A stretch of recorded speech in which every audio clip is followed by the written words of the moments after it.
Você está no canal Eu Estudo a Lição com o pastor Samuel Camilo. Hoje é sexta-feira, 8 de novembro de 2024.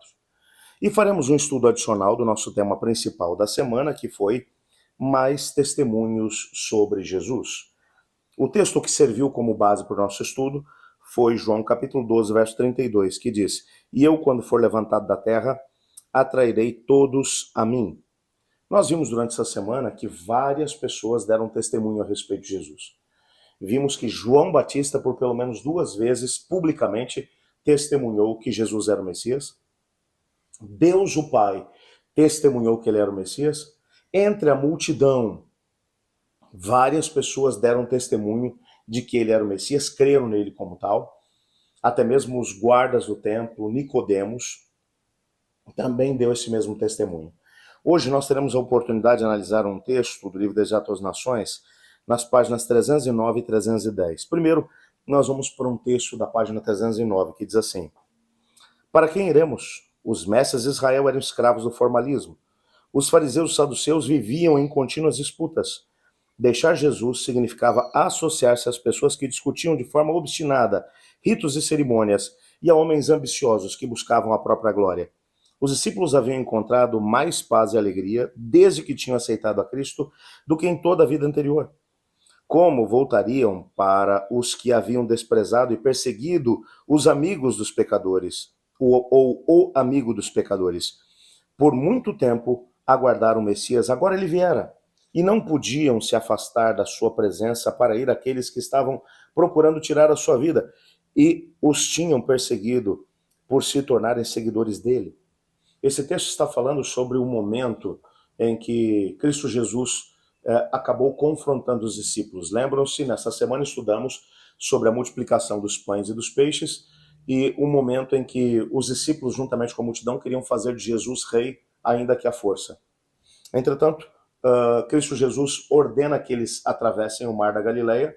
Ele despede a multidão, sobe ao monte, passa algumas horas em oração, depois ele desce, acalma o mar e a tempestade, e ele vai caminhando por sobre as águas, chega até o outro lado, e na sinagoga em Cafarnaum acontece um grande problema, quando a multidão se aproxima de Jesus e vai exigir dele um sinal. E os nossos pais comeram maná no deserto, eles estavam querendo que Jesus operasse mais uma multiplicação de pães e peixes. Jesus vai dizer: hoje o único pão que está aqui sou eu. E se vocês quiserem ter vida, vão ter que comer a minha carne e beber o meu sangue. E muitos dos discípulos abandonaram Jesus, muitos. Ficam apenas os 12. E Jesus se vira para eles e vai perguntar: e vocês? Vocês também não querem ir?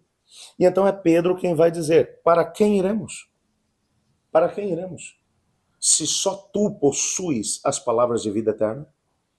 E esse comentário de Ellen White é exatamente dessa frase de Pedro: para quem iremos?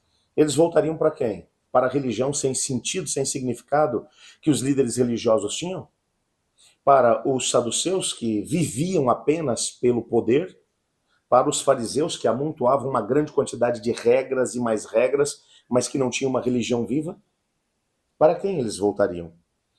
Na página 310, ela continua ainda falando a respeito disso. E ela continua: para quem iremos? Não podiam se afastar dos ensinos de Jesus e suas lições de amor e misericórdia e ir para as trevas da incredulidade e para a perversidade do mundo. Enquanto o Salvador era abordado por muitos que haviam testemunhado suas maravilhosas obras, Pedro expressava a fé dos discípulos. Tu és o Cristo. O próprio pensamento de perder essa âncora de seu coração os enchia de temor e de pesar. Os discípulos tinham uma convicção, eles não entendiam tudo. Aliás, quando você olha para o restante dos evangelhos, você percebe nitidamente que eles entendiam muito pouco a respeito da obra de Jesus.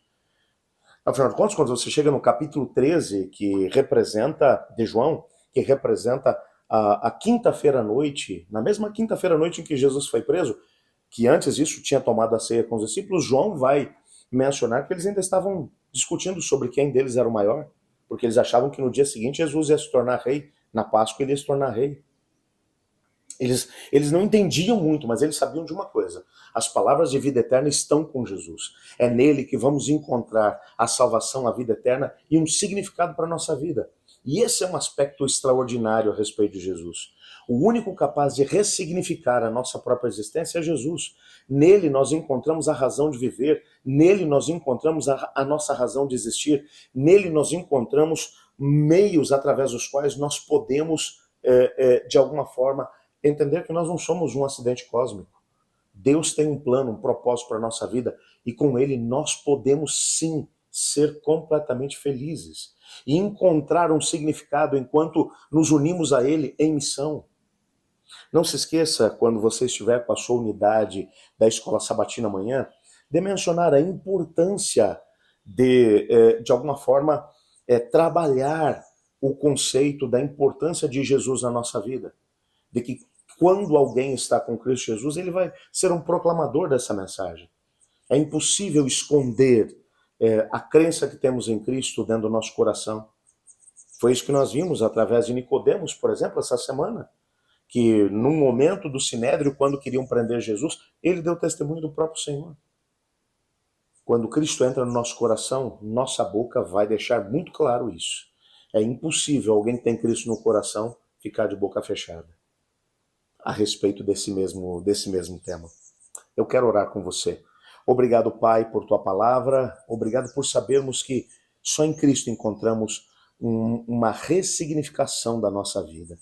Ajuda-nos a viver em constante harmonia com Cristo e como testemunhas dele, pois em nome de Jesus que oramos. Amém. Eu estudo a lição e você?